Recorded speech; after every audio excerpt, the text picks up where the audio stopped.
کہ رضا خانی جماعت کے جو پیشوا ہے امام احمد رضا خان بریلوی، ان کے امام نے ایک کتاب لکھی ہے 3 جلدوں پر مشتمل، جس کا نام ہے حدائق بخشش۔ کیا آپ کو پتہ ہے کہ اس کتاب کے اندر کتنی غلاظت بھری ہوئی ہے،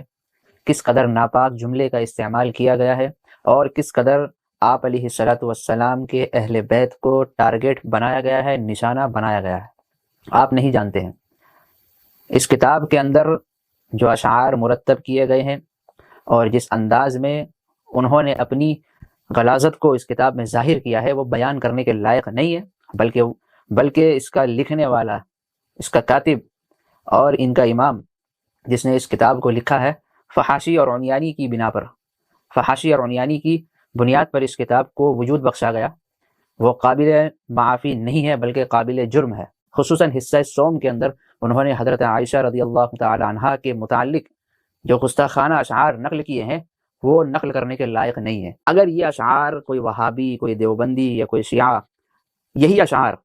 احمد رضا خان بریلوی کی ماں بہن اور بیٹیاں اور بہو کے متعلق کہہ دیتا تو کیا بریلوی آسمان سر پہ نہیں اٹھا لیتے؟ اگر کوئی کہہ دیتا احمد رضا خان کی بیٹیوں کے متعلق یا اس کی بیویوں کے متعلق یا اس کی ماؤں کے متعلق یا اس کی بہنوں کے متعلق، تو یہاں تو ام المؤمنین حضرت عائشہ رضی اللہ تعالی عنہ، جو تمام مسلمانوں کی مائیں ہیں،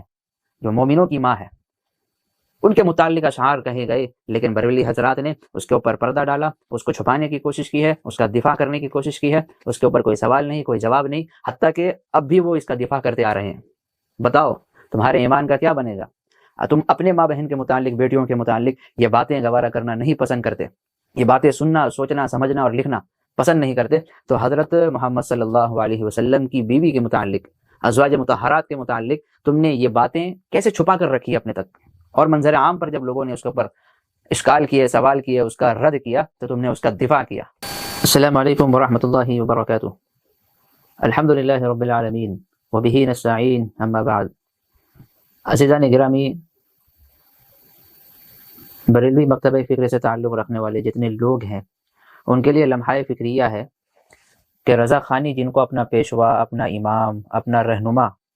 اپنا صدر، اپنا اعلیٰ سمجھتے ہیں اور ان کی اقتداء کرتے ہیں، ان سے محبت کا نعرہ لگاتے ہیں، آج اس کے متعلق ہم بات کرنے والے ہیں کہ رضا خانی جماعت کے جو پیشوا ہے امام احمد رضا خان بریلوی، ان کے امام نے ایک کتاب لکھی ہے 3 جلدوں پر مشتمل، جس کا نام ہے حدائق بخشش۔ کیا آپ کو پتہ ہے کہ اس کتاب کے اندر کتنی غلاظت بھری ہوئی ہے، کس قدر ناپاک جملے کا استعمال کیا گیا ہے، اور کس قدر آپ علیہ الصلوۃ والسلام کے اہل بیت کو ٹارگٹ بنایا گیا ہے، نشانہ بنایا گیا ہے، آپ نہیں جانتے ہیں۔ اس کتاب کے اندر جو اشعار مرتب کیے گئے ہیں اور جس انداز میں انہوں نے اپنی غلاظت کو اس کتاب میں ظاہر کیا ہے، وہ بیان کرنے کے لائق نہیں ہے، بلکہ اس کا لکھنے والا، اس کا کاتب اور ان کا امام جس نے اس کتاب کو لکھا ہے، فحاشی اور عنیانی کی بنا پر، فحاشی اور عنیانی کی بنیاد پر اس کتاب کو وجود بخشا گیا، وہ قابل معافی نہیں ہے بلکہ قابل جرم ہے۔ اس اشعار کو بظاہر پڑھنے کا کوئی میرا دل نہیں چاہتا، لیکن حقیقت آپ کے سامنے واضح کرنا مقصود ہے، ورنہ ان اشعار کو پڑھنے سے پہلے ان لوگوں کے اوپر اللہ کا عذاب کیوں نازل نہیں ہو گیا؟ اللہ نے ان کو زمین میں کیوں نہیں دھسا دیا؟ اللہ نے ان کے اوپر آسمان کیوں نہیں پھینکا؟ یہ ایسے گستاخانہ اشعار ہے، اگر ہم اور آپ اسے سن لیں گے یا سمجھ لیں گے تو یقیناً ہمارے دل جو ہے چھلنی ہو جائیں گے۔ اللہ تبارک و تعالیٰ ایسے لوگوں کو ہدایت دے، اور یہ جن کو اپنا رہنما سمجھ رہے ہیں اور جنت میں جانے کا پروانہ لینا چاہتے ہیں، وہ اپنا ٹھکانہ جہنم میں بنا رہے ہیں۔ آئیے دیکھتے ہیں کہ ان کے اعلیٰ حضرت نے کیا گل کھلایا ہے اپنی کتاب حدائق بخشش کے اندر، خصوصاً حصہ سوم کے اندر انہوں نے حضرت عائشہ رضی اللہ تعالی عنہا کے متعلق جو گستاخانہ اشعار نقل کیے ہیں، وہ نقل کرنے کے لائق نہیں ہیں، لیکن میں پھر بھی آپ کے سامنے اشعار پڑھ کے سناؤں گا اور حدائق بخشش کا اور اعلیٰ حضرت کا آپریشن کروں گا۔ آئیے دیکھتے ہیں امام احمد رضا خان نے اس کتاب کے اندر کیا کچھ لکھا ہے۔ سب سے پہلے اشعار کے اوپر نظر ڈالیے۔ امام احمد رضا خان بریلوی حضرت عائشہ رضی اللہ تعالی عنہا کے متعلق اشعار لکھتے ہوئے کہتا ہے، تنگ و چست ان کا لباس اور وہ جوبن کا ابھار، مسکی جاتی ہے قبا سر سے کمر تک لے کر، یہ پھٹا پڑتا ہے جوبن میرے دل کی صورت، کہ ہو جاتے ہیں جامہ سے بروں سینہ و بر۔ معاذ اللہ، یعنی ان کی نظر کتنی خراب ہے، ان کی نظر کتنی گندی ہے، ان کا سوچ کس قدر غلاظت بھرا ہوا ہے کہ انہوں نے بازاری عورت کے اوپر تو نظر انہوں نے رکھی ہی ہے، بلکہ آپ علیہ الصلاۃ والسلام کی ازواج مطہرات کو بھی انہوں نے نہیں چھوڑا، اپنی نظروں کا ان کو بھی شکار بنایا۔ اس کا مفہوم میں آپ کے سامنے بیان نہیں کر سکتا، اس کے لیے معذرت، کیونکہ یہ وہی شخص کر سکتا ہے جس کے دل میں بگاڑ ہے، جس کے زبان پہ قابو نہیں ہے۔ آپ اس کا مطلب سمجھ گئے ہوں گے۔ آئیے اس اشعار کا آپریشن کرتے ہیں۔ پہلے عزیزان گرامی، یہ اشعار لکھا کس نے ہے، بات اس کے اوپر ہے۔ آج کل کے جو نام نہاد رضا خانی دفاع کرتے ہیں اپنا اعلیٰ حضرت کا کہ انہوں نے یہ اشعار نہیں لکھا، اور یہ کہتے ہیں کہ اعلیٰ حضرت نے صرف 2 حصے اپنی زندگی میں انہوں نے لکھا، اور تیسرا حصہ ان کے جانے کے بعد ان کے مقلدین نے لکھا ہے۔ یہ بات بالکل غلط ہے، یہ بیجا دفاع کرنا ہوا، ان کے کردار پر، ان کی عزت پر کہیں آنچ نہ آ جائے، کہیں انہیں شرمندہ نہ ہونا پڑے معاشرے کے سامنے، اس لیے یہ اندھ بھکت لوگ اپنے امام کے کردار پر اور کرتوتوں پر پردہ ڈال رہے ہیں، اور اس بات کو بالکل چھپانے کی کوشش کر رہے ہیں۔ حق کو حق کہنا اور باطل کو باطل کہنا، یہی اصل مسلمان ہونے کی پہچان ہے، اصل انسانیت اسی کا نام ہے۔ یہ نہیں کہ اپنی نفسانی خواہشات کے مطابق جو چیزیں ہمیں مہیا ہو اسے ہم لے لیں، اور ہمارے خلاف جو چیزیں ہوں اس کے اوپر ہم کپڑا ڈال دیں۔ سب سے پہلی بات وہ یہ کہتے ہیں کہ تیسرا حصہ جو تھا یہ مظہر اعلیٰ حضرت مولوی شوکت علی صاحب، ان کے بھائی مولوی محبوب علی صاحب نے لکھا ہے، اور ان کے جانے کے بعد انہوں نے اس کتاب کو شائع کیا ہے۔ دوسری بات یہ کہتے ہیں کہ مان لو کہ اعلیٰ حضرت نے لکھ دیا، بعد میں لکھنے والا جو تھا کمپیوٹر پہ یا شائع کرنے والا جو تھا اس نے غلطی کر دی وہاں پہ، تو میرا سوال ہوگا یہاں پہ، کیا وہ شائع کرنے والا عالم دین تھا جو اس نے اتنے بڑے اشعار اس کتاب کے اندر لکھ دیے؟ یہ، اور اگر اس نے لکھ دیے ہیں تو اتنے سال تک، 33 سال تک تم نے اس کے اوپر پردہ ڈالا، کیا تمہاری نظروں سے یہ اشعار کبھی نہیں گزرا؟ جب تمہارے اوپر کسی نے واویلا مچایا اور دباؤ بنایا گیا، اور مظہر اعلیٰ حضرت کی امامت کی بات آ گئی کہ اس کی امامت کو سلب کر لیا جائے، تب تمہاری آنکھیں کھل گئی کہ ہاں ہماری کتابوں میں کچھ لکھا ہے، اسے دیکھا جائے، اسے سمجھا جائے۔ جب دباؤ بنا تمہارے اوپر، تم نے اپنے ایمان کی نورانیت کے بنیاد پر یہ کام نہیں کیا، اور دفاع اس وقت نہیں کیا۔ اسی طرح بعض لوگ یہ کہتے ہیں کہ یہ اشعار حضرت عائشہ کے بارے میں نہیں بلکہ ام زرع کے بارے میں، ام زرع مشرکہ کے بارے میں یہ اشعار لکھا ہے۔ تو میرا سوال یہ ہوگا، مان لو ام زرع کے متعلق یہ اشعار لکھا گیا، تو لیکن یہ اشعار کے اندر لفظ ان اور لفظ قبا جو کہ واحد ہے، سنگل ہے، اس کا استعمال کیا گیا۔ اگر مشرکہ 7 عورتوں کے متعلق یہ اشعار ہوتا تو قبا کی جگہ قبائیں آتی، وہاں پہ لفظ قبائیں لکھا جاتا جو کہ جمع ہے۔ یہ اشعار خود دلالت کر رہا ہے کسی ایک فرد واحد پر۔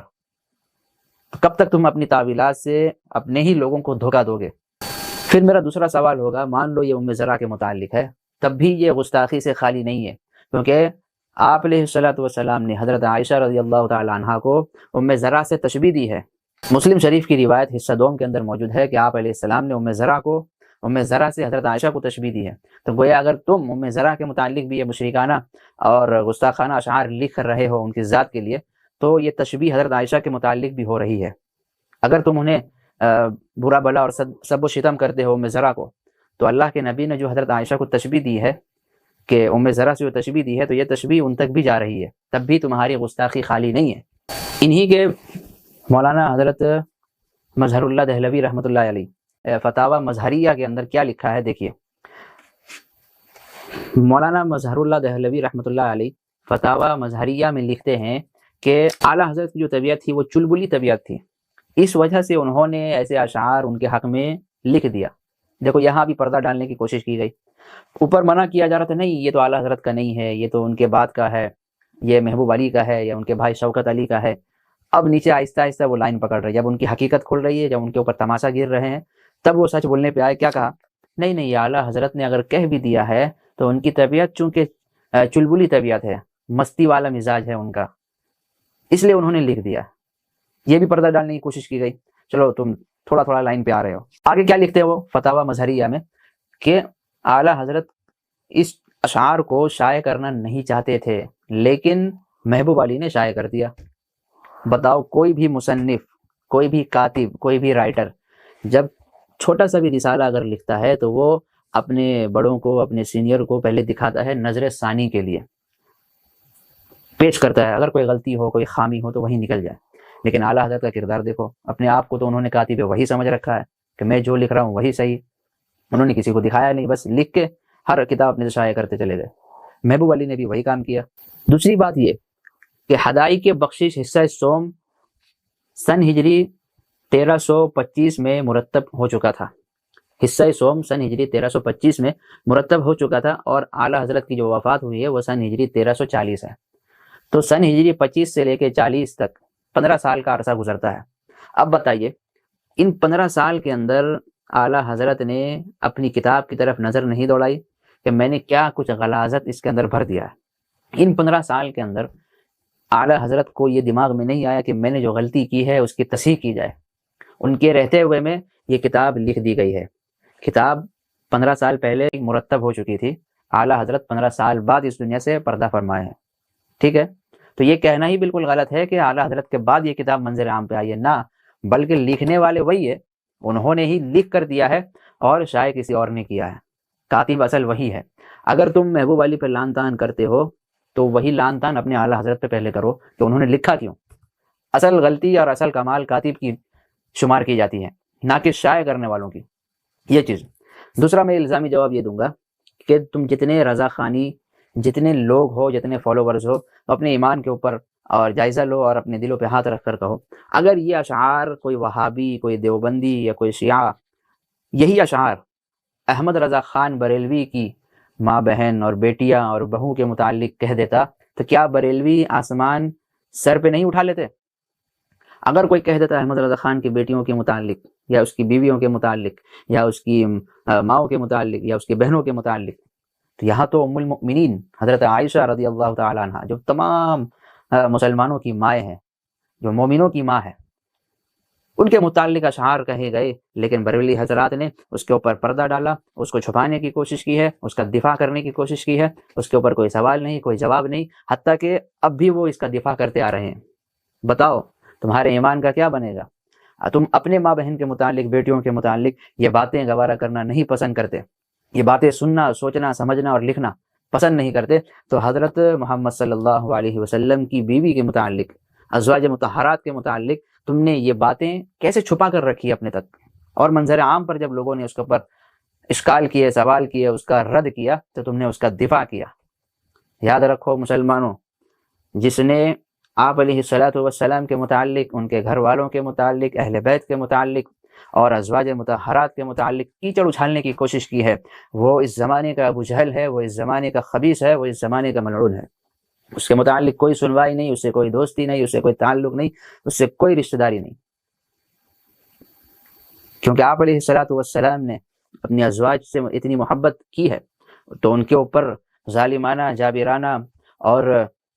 غاصبانہ نظر ڈالنے والے کس قدر مجرم ہے، اور اللہ کی نظر میں وہ کس قدر مغبوظ ہیں، اس کا اندازہ لگاؤ۔ تو اللہ تبارک و تعالیٰ ایسے لوگوں کو کب ہدایت دیں گے؟ ہم لوگ تو ہدایت کی دعا کرتے ہیں تم لوگوں کے لیے، تم اللہ کی شان میں کبھی گستاخی کرتے ہو، کبھی نبی کے شان میں، کبھی ان کے ازواج مطہرات کے شان میں، اور کبھی جو پکے سچے مومن ہے، علماء حق، علماء دیوبند، ان کے متعلق گستاخیاں کرتے ہو۔ تمہاری نظر میں نہ کوئی آج تک صحیح ہے، نہ کبھی صحیح رہے گا۔ تو میں تمام سنی مسلمانوں سے اور عشق محبت کے نعرہ لگانے والوں سے یہ اپیل کر رہا ہوں کہ تم اپنی آنکھیں کھولو، قرآن و سنت کے مطابق اپنی زندگی گزارنے کی کوشش کرو، یہ پیروں کا دامن اور پیروں کی جوتیاں چھوڑ دو، ورنہ وہی جوتیاں تمہارے سر پہ مار دی جائے گی۔ اللہ تبارک و تعالیٰ ان تمام مشرکوں کو ہدایت نصیب فرمائے۔ وآخر دعوانا الحمدللہ رب العالمین۔